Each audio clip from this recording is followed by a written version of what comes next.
Hi, guys. Welcome to the Highly Strange Days podcast. For many, Christmas is a time of joy and wonder, with traditions like Santa Claus and Rudolph bringing smiles to all.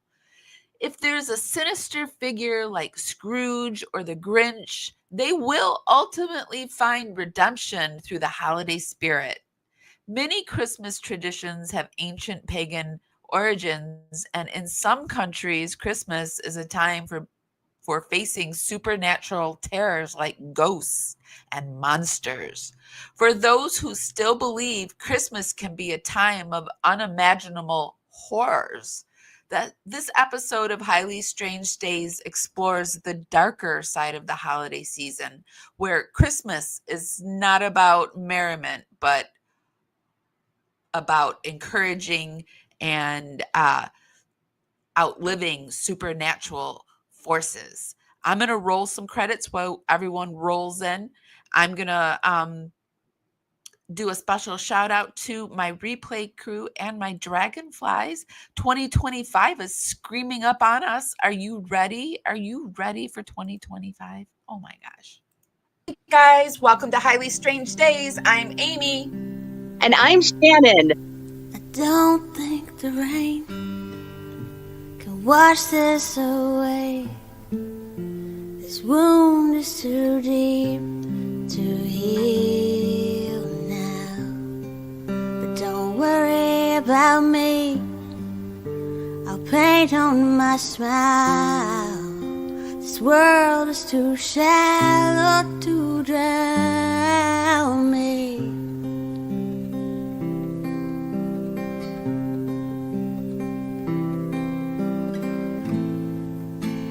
There is the moon hanging low.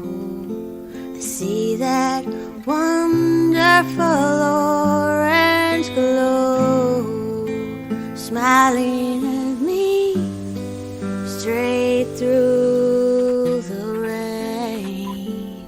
That old comfort I know keeps calling.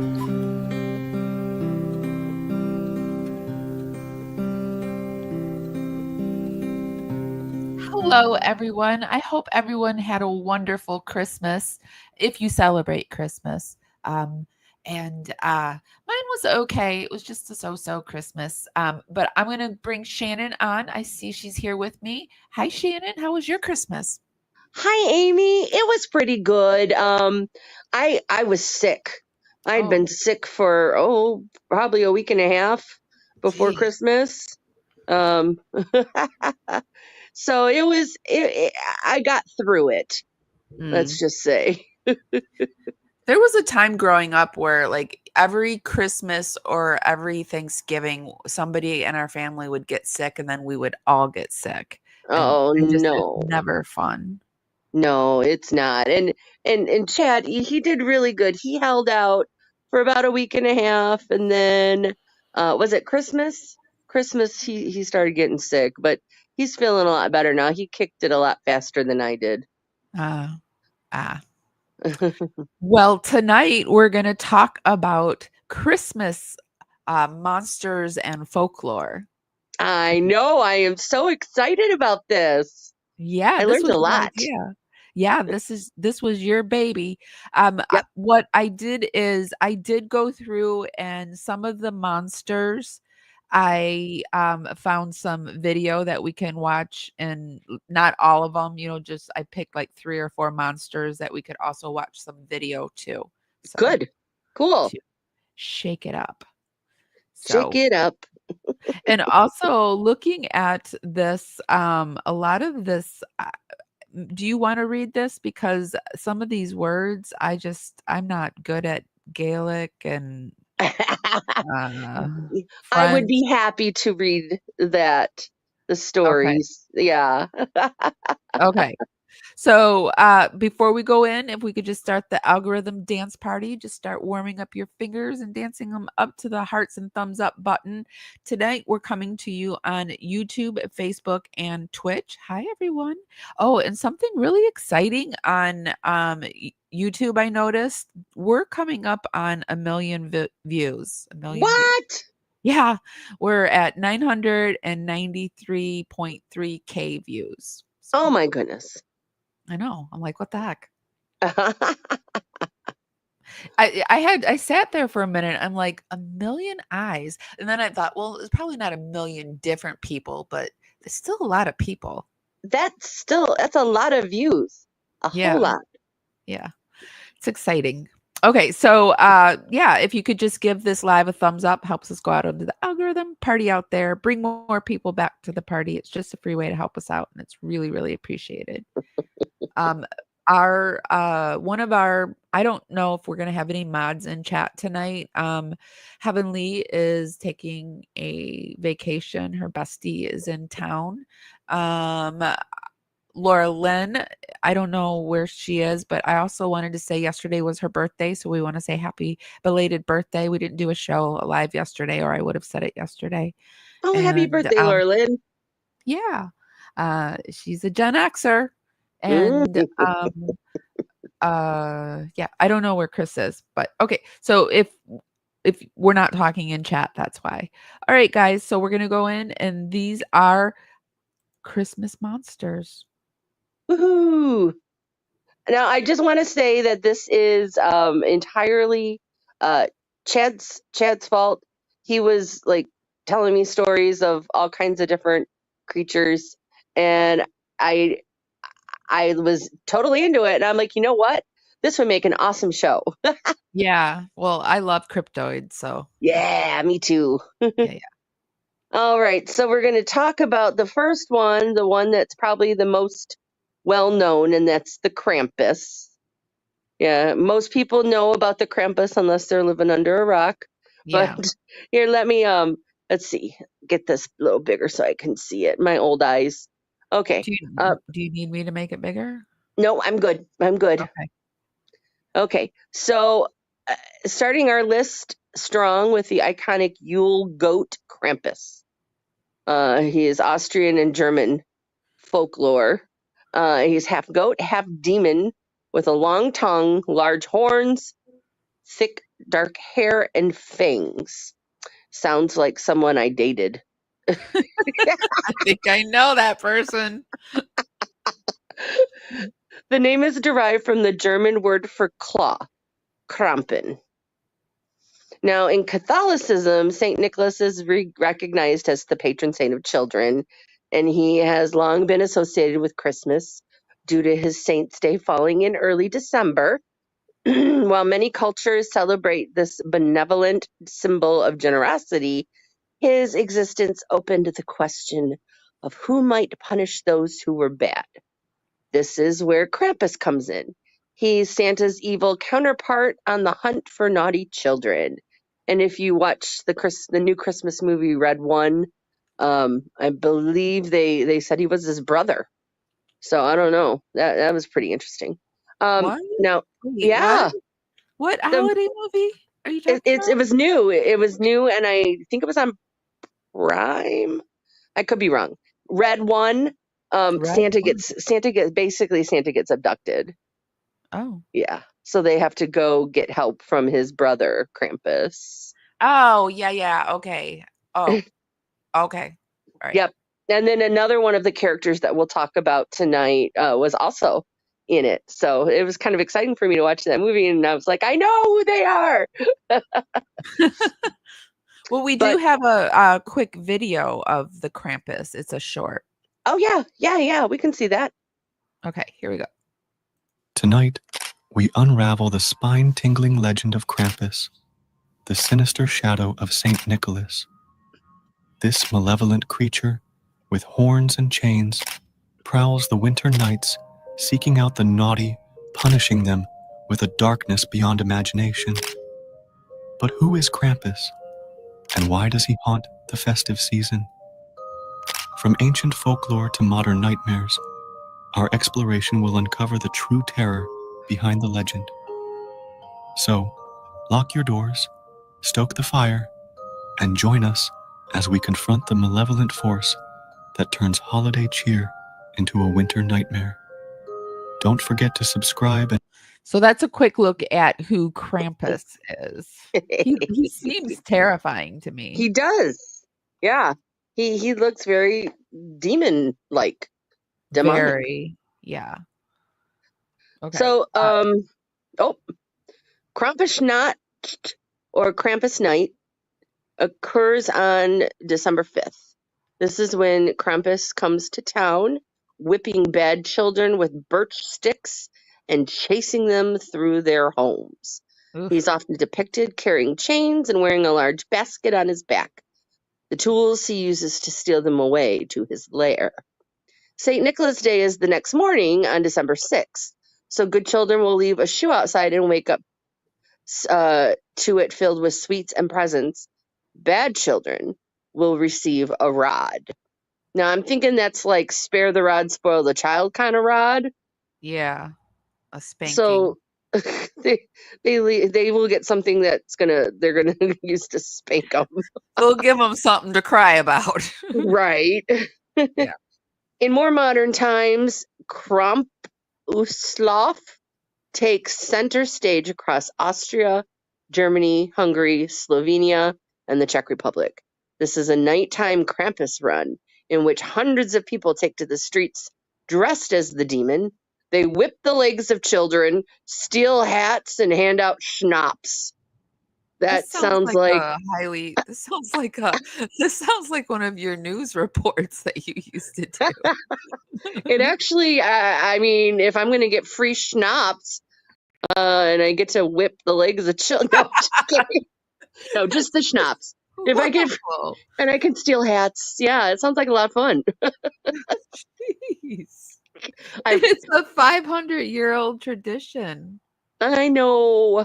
And it's now more organized and toned down. It is previously a very raucous occasion with lots of drinking and anarchy.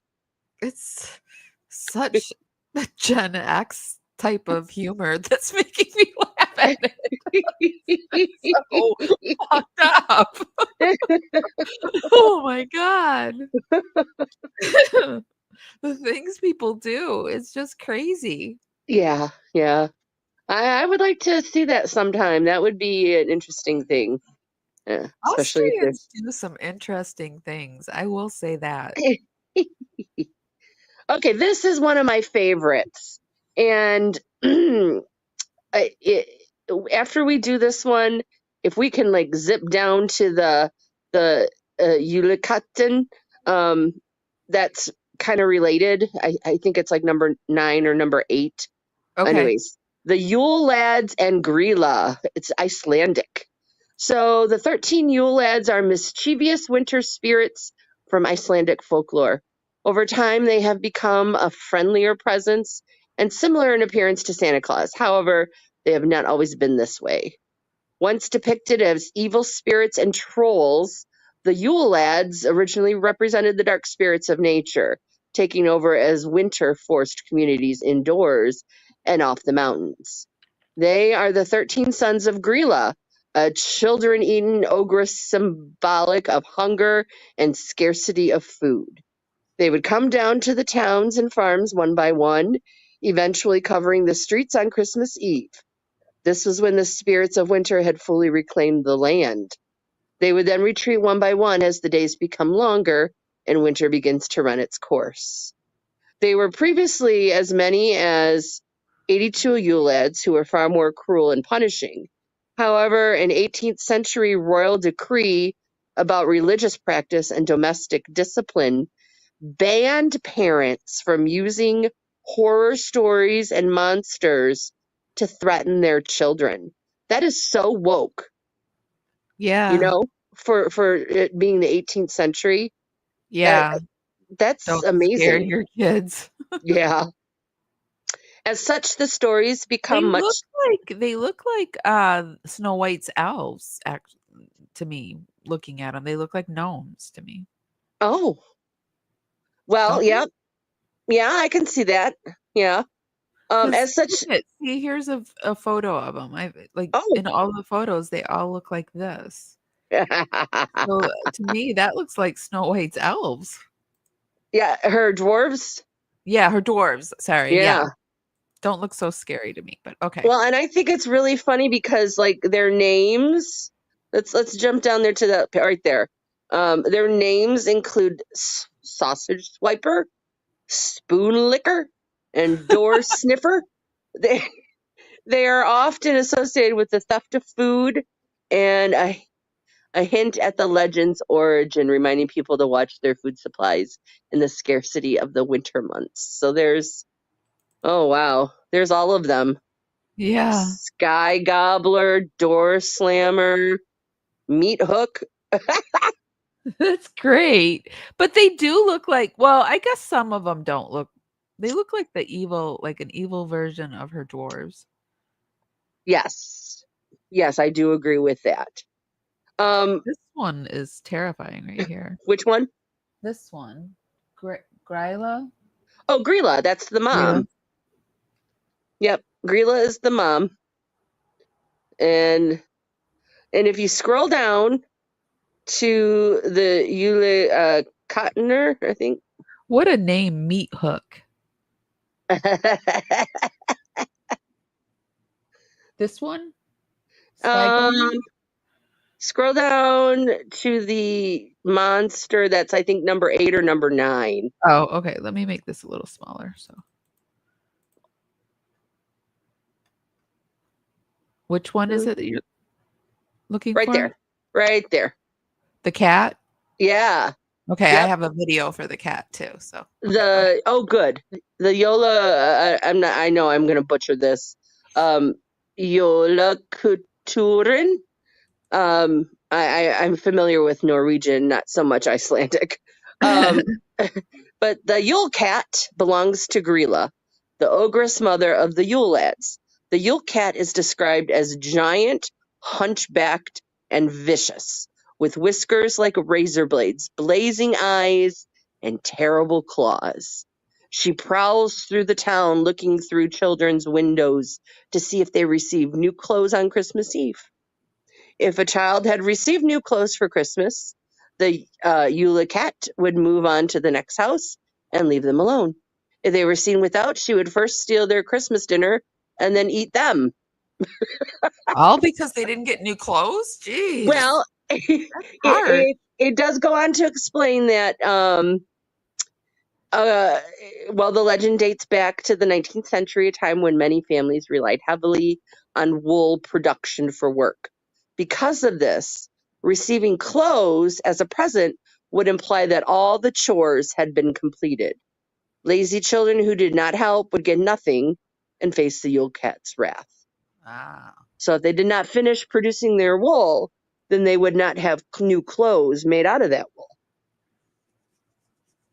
Yeah. Folklore it's very interesting. It is. The Yule cat, known as Yola Katurin, a huge and vicious cat who is described as lurking about the snowy countryside during Christmas time and eating people who have not received any new clothes to wear before Christmas Eve. He is the house pet of Grilla. The Grinch. Oh. The Grinch is a... That was quick. Yeah. And I don't know why they didn't include him with Grilla's info, but yep. So that is the Yule cat. Okay. And Oh. so now here, right? Okay, this one, I didn't do very well with the French part of my dialect class. I was a voice major, so I'm very much going to butcher this, but it's Father Whipper or Père Fouettard, maybe. I don't know. They asked, my French teacher suggested I drop French, so I choose something else. Okay, I'm really bad at languages. I'm just going to call him Father Whipper. According to legend, Father Whipper would accompany Santa Claus on his rounds. Similar to Krampus, he would punish those who had been bad with whippings and abduction. He is shown as an old man with a scraggly beard and dark robes, carrying long sticks, ready to dole out beatings. Father Whipper is also said to have handed out lumps of coal instead of presents. The truly disturbing part of this character is his gruesome origin story. He originally lived as a butcher in the 4th century. It is said he captured and murdered 3 young boys who knocked on his door searching for food in a famine. One version of the tale states he drugged the children, slit their throats, chopped them up, and threw them in a barrel of brine. He intended to further his profits by selling the children to his customers as meat. Saint Nicholas discovers the scene and resurrects them, and Father Whipper must then spend the rest of his days as his assistant as punishment for his crimes. Where the heck did this story come from? Jeez, because Father Whipper is literally Father Whipper. Jeez. Yeah. Oh, that's like true crime right there. That's got to be a true crime story there that turned into some kind of folklore. Yeah. So that's Father Whipper. And then that's a picture of them dressing up like him. Wow. Why you would want to do that? Well, I'm sure that there are people out there. Oh, in other versions of the story, Father Whipper is sorry for his crimes after seeing the miracle performed by St. Nicholas, and thankful he undid his horrific actions. In this version, he chooses to follow him as an act of gratitude and remorse. All right, the next one, Frau Perkta. And we have a video for this one. Oh, good. Okay, do you want me to read first, or do you want to show the video first? Go ahead and read first. Okay, Austrian and German. Also known as the Perkt or Berkta, the name Frau Perkta is believed to mean the bright one. She is said to appear in 2 forms, either a beautiful lady with hair as white as snow, or a haggard old woman dressed in rags wearing an iron beak. I wonder if that means a nose. Many depictions show her carrying a cane or concealing a long, sharp knife. Frau Perkta is known to wander the countryside throughout midwinter, entering homes between Christmas and Epiphany, which are the 12 days of Christmas. She is the upholder of cultural taboos, in particular ensuring the prohibition of spinning wool or flax on holidays. If houses are kept clean and all spinning has been completed before Christmas Day, children may find a silver coin left as a present. However, there are many ways to displease this terrifying Christmas demon. If you forget to leave food out on Christmas Eve, the house is unkempt, or non-traditional food is eaten on her feast day, she is known to slice open the children's belly, rip out their innards, and fill the hole with straw and pebbles. And when they are discovered, the parents will think they died in their sleep. Nobody will know it was her. Holy cow. This just sounds like a way for if parents wanted to harm their kids, they could. Yeah. Alpine folklore comes Perkta, the Christmas witch. While it is hypothesized that Perkta was at one point a local goddess associated with winter and the cold, the rise of Christianity in Central Europe had cemented Perkta as a cold and frightening figure, sometimes as a beautiful maiden with hair as white as snow, and other times as a hideous hag with a webbed foot akin to the kind common in waterfowl. Oh, so it must have been an iron beak, a literal beak that she wears. Yeah, I guess so. According to folklorist Jacob Grimm, famous for compiling the Grimm's fairy tales collection with his brother, Perkta would roam about the countryside and enter homes during the 12 nights between Christmas and Epiphany, with an entourage of witches on broomstick, horned demons, and even the shades of unbaptized children following behind her. Oh my goodness. knowing whether or not the children and young servants of the household had behaved well and worked hard all year. She would reward the good ones by leaving a small silver coin in one of their shoes or in a pail. But if they were rude, lazy, ill-mannered, or bad-tempered, had not cleaned the home, or had yet to finish spinning flax by the 12th night, the Christmas witch would slit their stomachs open, disembowel them, and stuff the hole with straw, pebbles, and ground-up glass. A truly gruesome act for a truly gruesome holiday monster. But not all Wow. So interesting that, and on top of all of that, and ground up glass. Right? And what I thought was kind of interesting was in the article, it said that, the parents wouldn't know what happened. They would just think they died in their sleep. Well, you'd think they'd know that the straw and stones and glass meant that she was there. The stuffing coming out of them. Well, Yeah. maybe something happened. Maybe. Oh, jeez. Belschnickel. Belschnickel is German and is thought to be an amalgamation of Santa and Krampus. He ventures out on his own, offering both presents and punishment. He dresses in tattered clothes with layers of different furs. Often he is shown wearing a scary mask with antlers covered in foliage.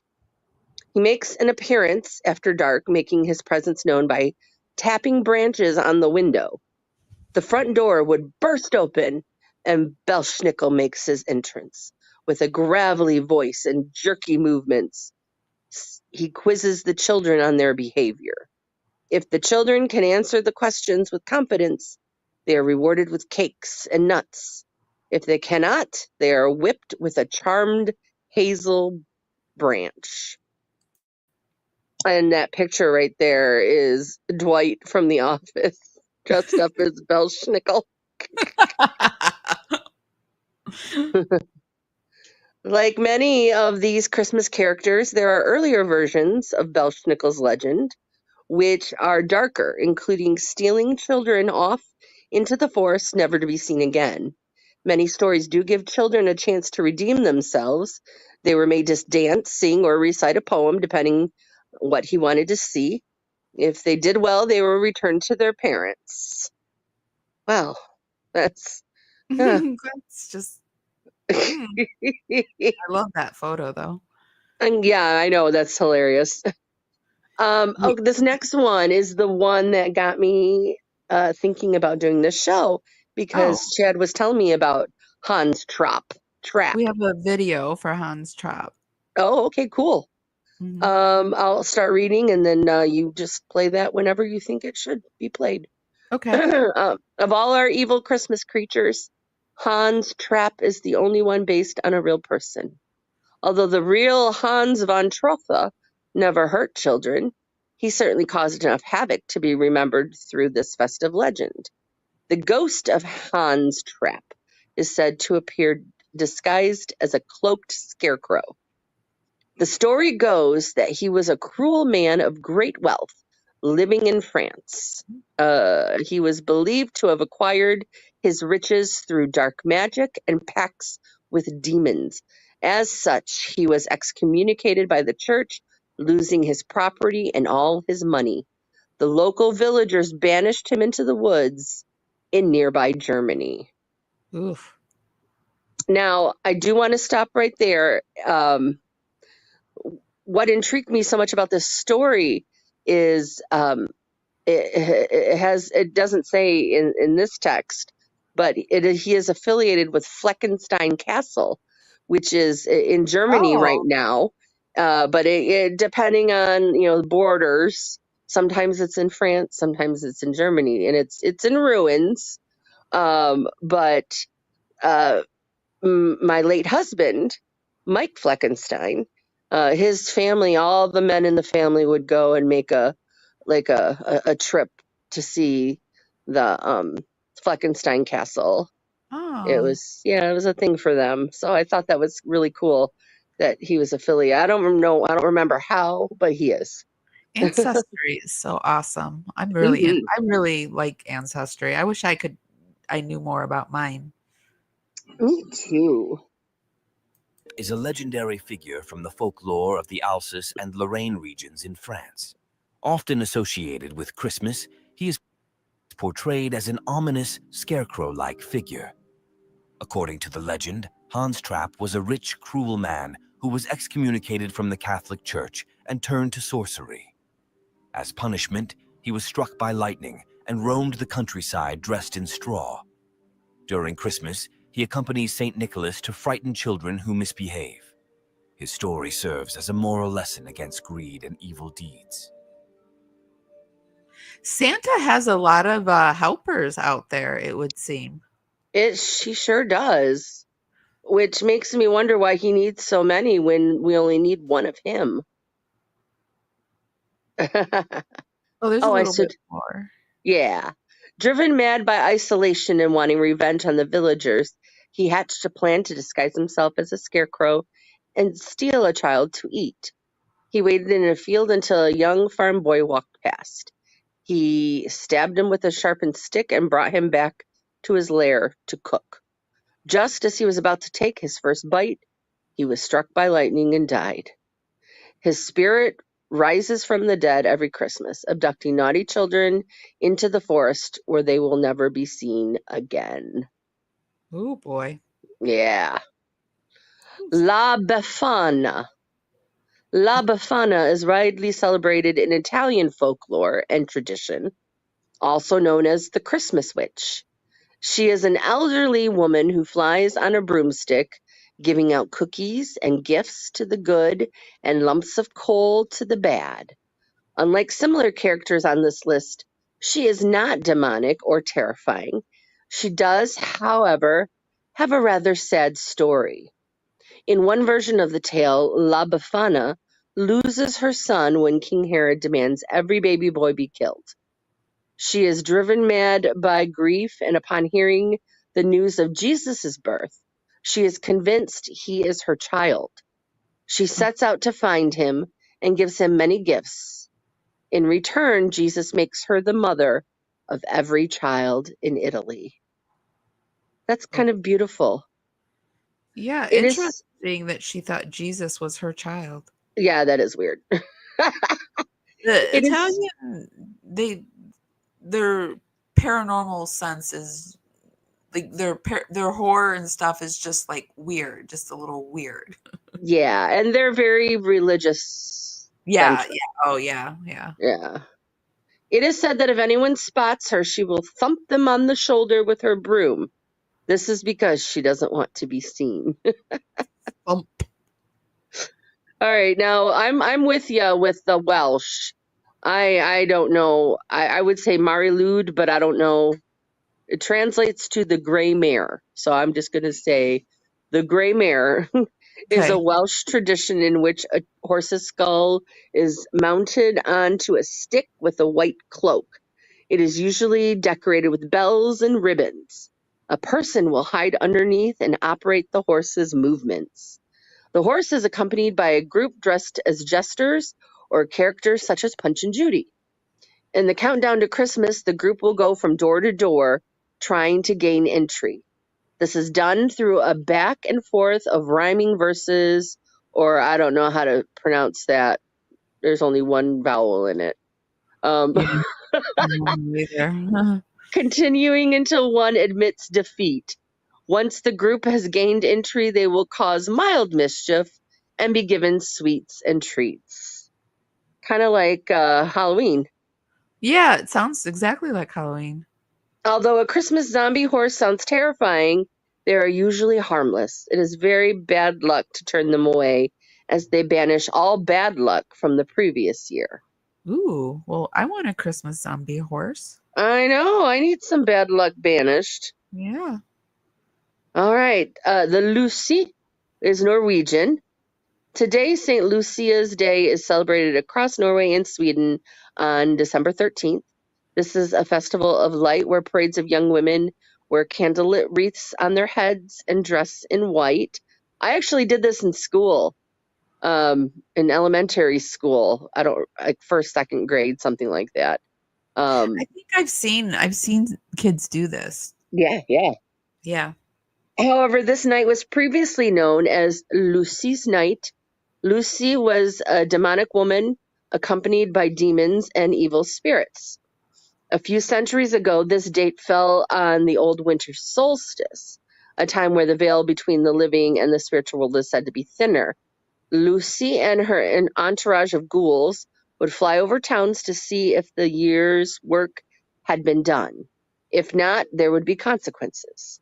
Adults and children alike would ward off Lucy by painting crosses on the walls of their homes.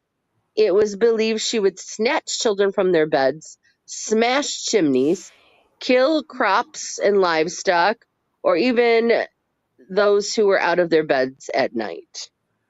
Ooh. Yeah. It's treacherous being a kid Mm-hmm. back in the day.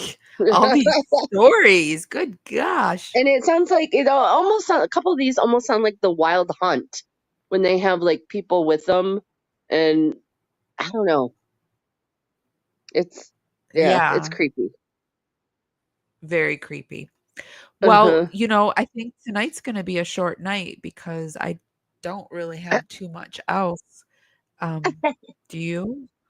Well, I can tell that one story I sent you a little late. I don't know if you were able to.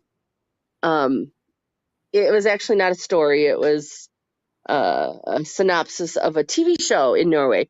I actually lived in Norway for about 6 months after I graduated college. And one of the things at Christmas time is everyone sat down to watch a TV show called the Yule Calendar. And the Yule Calendar was, they spoke in a pidgin that was like half Norwegian, half English. It was really strange. So I could kind of understand it, but it's this funny TV show, and it starred the Traveling Strawberries, which was a musical group. Um, and they played 3 mischievous Christmas gnomes, but they were also the most trusted of the main nieces. And I forget. I can talk about it. Are you allowed to play music? Are we allowed to play music? We can try playing. I don't know. We can try playing it. Well, we'll play just a quick blurb of it. Okay. And then if they'll just, if they don't want me to play it, they'll make me edit it out. Hi, Laura. Hi, Lulu. No, Lulu B. No, we're not actually. We're talking about Christmas monsters. We're doing our paranormal Sundays. So let's see. And I don't really talk about that content creator because she's dangerous. Ooh.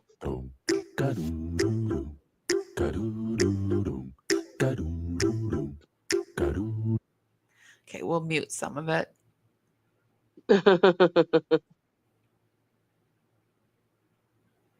Work and work, it's not to do.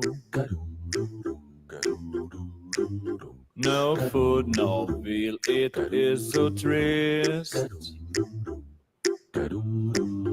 I think we all have lost the gnir. So this is, you used to watch this, huh? Yeah. And if you want to go back to the wiki article, I could, because I don't, I don't have the words, but they do. Okay. All right. So the premise of this is Santa sent out his 3 bravest nieces to find the winding key to play his music box. But Santa is not really Santa. He's just, it translates to good old enough, the oldest and wisest of the nieces. So I guess that's kind of like Santa because they call him a jolly old elf. So Uh-huh. he's like part elf, I guess. But Where does he's which country does Santa come from? Sweden? I don't know. I mean, he wasn't very scary, so I really didn't research him. But he sends these guys out because he's dying and he needs to find the key to play his music box so he can live. But along the way, they encounter Noso, which are vampires wearing business suits and who are obsessed with money and wealth. And they look human until they drink alcohol and reveal their real form, huge glasses and sharp teeth. I just Googled this really quick. Santa comes from modern day Turkey. Oh, really? I would not have thought. I wouldn't either. Huh. Yeah. So this just follows them as they're looking for this key and trying to avoid the vampires. And then there's a potato farmer and his family that the traveling strawberries also play. So they play two characters each. And That's funny. yeah, it's everyone loves it in Norway. They all stop and watch it, and it's pretty funny. So I there's a lot of mythology there, with the Yeah. Nisa and the head Nisa and and the Loso, the vampires. Yeah, the vampires. Right. When you said vampires, I'm like, and it's got vampires? Yes. Vampires that dress in suits like businessmen. Oh boy. Oh yeah. So that was a fun little snippet there. It was. Well, thank you for doing this show with me tonight. Yeah. Between you and I and our illnesses, man, Yeah. this December was rough. And I'm Yeah, sorry that you didn't get to do all that you had planned to do. I know. I've had a really rough last few weeks. So, Yeah. but it's okay. I'm sure it'll get better. Life ebbs and flows. Yeah. Or I hope that's not just toxic positivity. No. It's bound to get better. I know it. Well, I mean, that tarot reading that you sent me earlier today. Yeah, I thought that was really good. He was somebody I just found today too. Yeah, I liked him. Yeah, I did too. Okay, Shannon, I'll see you next time. Okay. Talk to you later. Bye, everyone. Bye. Happy holidays. Happy holidays to everyone. Oh, Laura Lynn, sorry we missed you. It was a kind of a quickie, only about 40 minutes today. So, okay, guys, I'm going to go. Don't forget to give this live a thumbs up. Be sure to share this because we're coming up on 1 million views, and sharing helps to get more eyes on our content, and that would be wonderful for us. Okay, guys, if nobody's told you this today, and even if they have, I'm still going to tell you this. I love you guys so much, and I'll see you next time. Bye, guys. Hi, guys. Welcome to Para Women Radio. I'm Amy.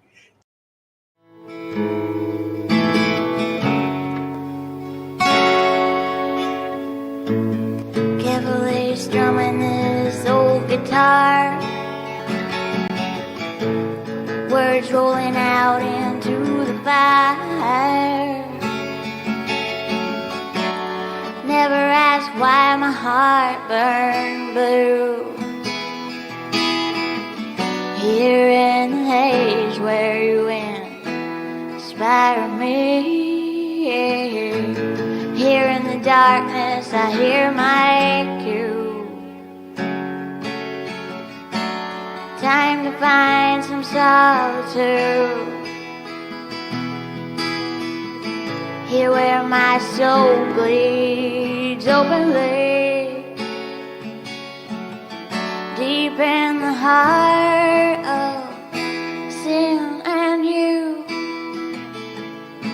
Here in the blue, I'm falling deep into you.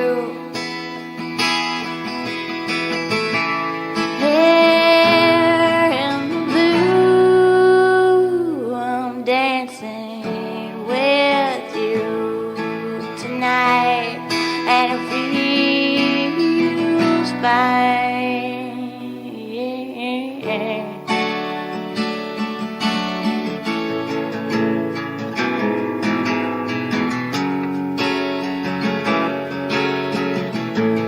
Cavalier's drumming this old guitar again.